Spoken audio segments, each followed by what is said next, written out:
Um ciclo perverso de violência se repete em Rondônia. O estado está entre os primeiros do país em crimes de injúria racial e racismo. E essa mesma população, a negra, é a principal vítima de uma exploração ainda mais brutal: o trabalho análogo ao de escravo. O fio que costura essas duas realidades é o racismo estrutural, um mecanismo que naturaliza a violência e a discriminação, mantendo um grupo inteiro em situação de vulnerabilidade constante. A procuradora do Ministério Público do Trabalho, doutora Camila Holanda, confirma que o perfil racial das vítimas em Rondônia segue a triste tendência nacional. Ela explica que o racismo estrutura uma sociedade onde certos grupos são vistos como descartáveis, alimentando a exploração. O trabalho escravo ele vem de um histórico, de um contexto histórico do nosso país, de exploração. E os dados eles revelam que as pessoas que acabam sendo envolvidas nessa atitude, que é também um crime, né, no nosso Código Penal, o trabalho em condições análogas a escravo, a maioria delas são pessoas negras, e também os dados revelam que essas pessoas vêm de uma condição de vulnerabilidade, que está também ligada a esse contexto estrutural e histórico da exploração do trabalho. Dados nacionais são categóricos. A grande maioria das vítimas resgatadas de situações degradantes de trabalho análogo à escravidão são negras e pardas. São pessoas que carregam no corpo e na história o peso de uma herança de exploração que insiste em se repetir. Para combater esse crime complexo, a tecnologia é uma grande aliada. O Ministério Público do Trabalho criou a plataforma Smart Lab, um observatório digital que cruza milhares de dados públicos.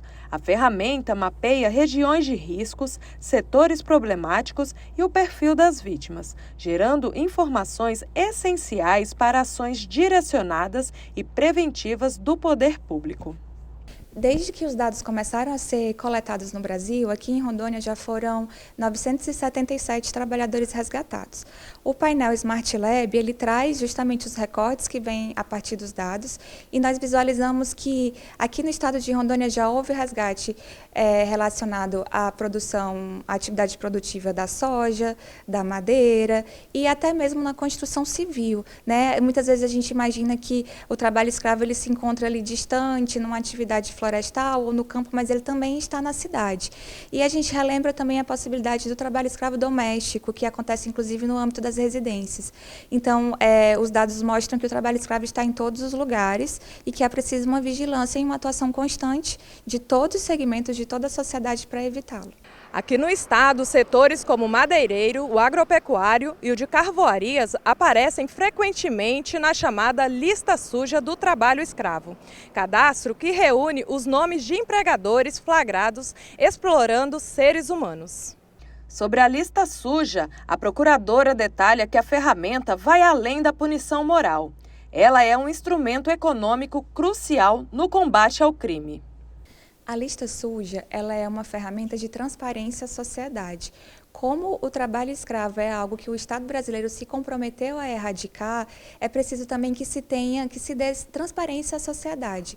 Então, a lista suja, ela traz o dado das empresas que já submeteram trabalhadores a essa condição, ou seja, empresas que já foram autuadas por essa condição ou também que já receberam condenações na Justiça do Trabalho em relação ao trabalho escravo. E é esse instrumento que informa a sociedade qual o momento, né, que o Estado brasileiro está em relação ao combate ao trabalho escravo. E é também um instrumento que serve para que também os outros segmentos da sociedade possam adotar condutas de vigilância ativa, né, nas cadeias produtivas, no consumo também. Então, por isso que se dá essa externalização a toda a sociedade. Existe também uma atuação do Ministério Público do Trabalho que cobra que, por exemplo, bancos não financiem infratores, né? Então, a presença na lista suja de trabalho escravo é justamente essa ferramenta para que um banco possa evitar, no final das contas, financiar alguém que explora o trabalho escravo. É também uma forma de se combater a concorrência desleal, né? Porque quando se tem o desenvolvimento de uma atividade sem a garantia dos direitos, então, obviamente, aquela outra empresa que faz tudo correto acaba tendo mais custos, né? Então, a gente quer também, por esse aspecto econômico, que todos estejam no mesmo patamar. Então, a consequência também vem com outras sanções, por exemplo, o financiamento dos bancos, a própria aprovação de projetos e até mesmo impactos relacionados à possibilidade de participar de licitações com o poder público. O desafio da fiscalização é imenso em um estado de dimensões continentais como Rondônia. O Ministério Público do Trabalho atua não só na punição, mas também na reparação das vítimas, majoritariamente negras e pobres, garantindo seus direitos e reinserção no mercado de trabalho. A prevenção, através da conscientização de empregadores, é outra frente crucial de atuação. O maior desafio que se enfrenta ao combate ao trabalho escravo em Rondônia é a ausência da COETRAI.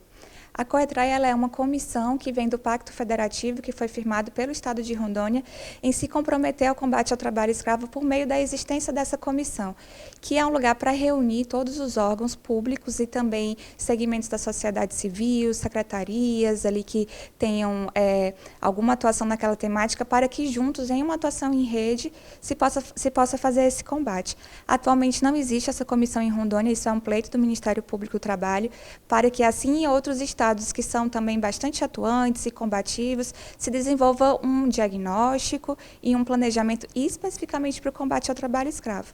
E um segundo desafio vem da ausência de um número compatível de denúncias, que no entendimento do Ministério Público do Trabalho é também pela ausência de conhecimento e educação em direitos nesse sentido. Ou seja, muitos trabalhadores não sabem que vivenciaram uma situação como essa e, portanto, não foram em busca dos seus direitos.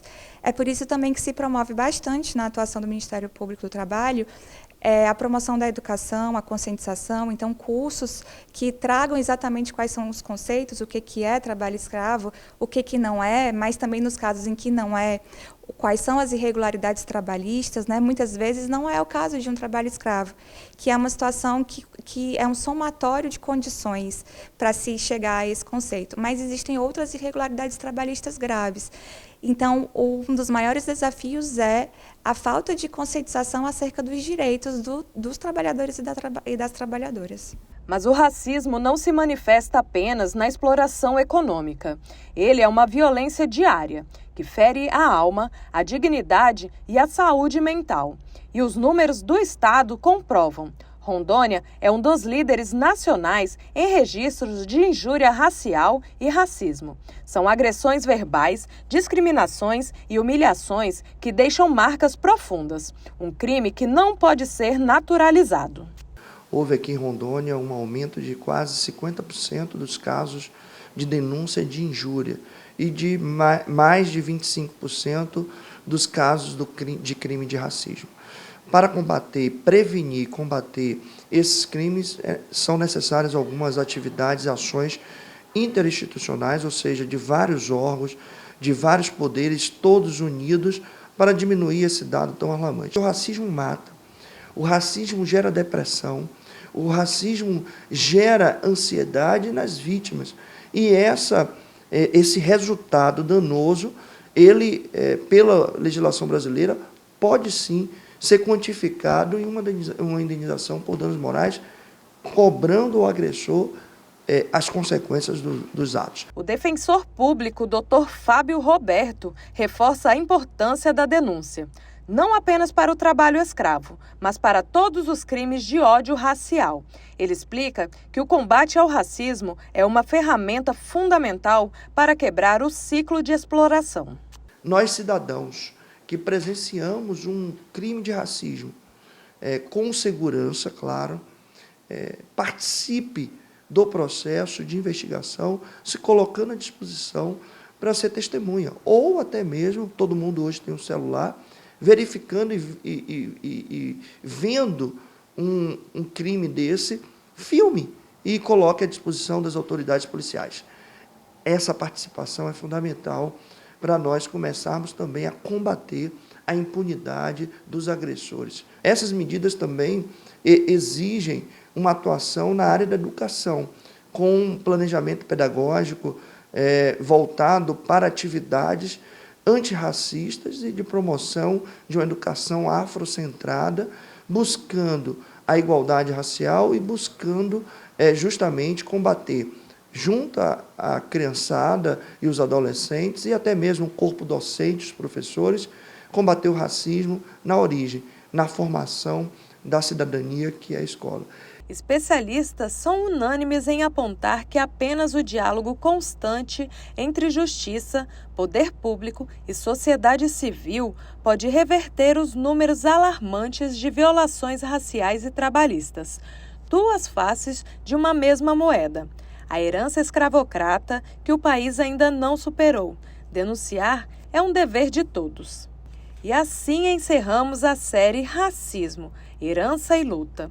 Dos terreiros às capoeiras, das tranças aos campos de trabalho, mostramos que o racismo é uma estrutura presente que ainda explora e humilha. Mas em cada capítulo também revelamos a força da resistência, na cultura, na fé e na coragem de denunciar. A série termina aqui, mas a luta contra o racismo continua e é um compromisso de todos.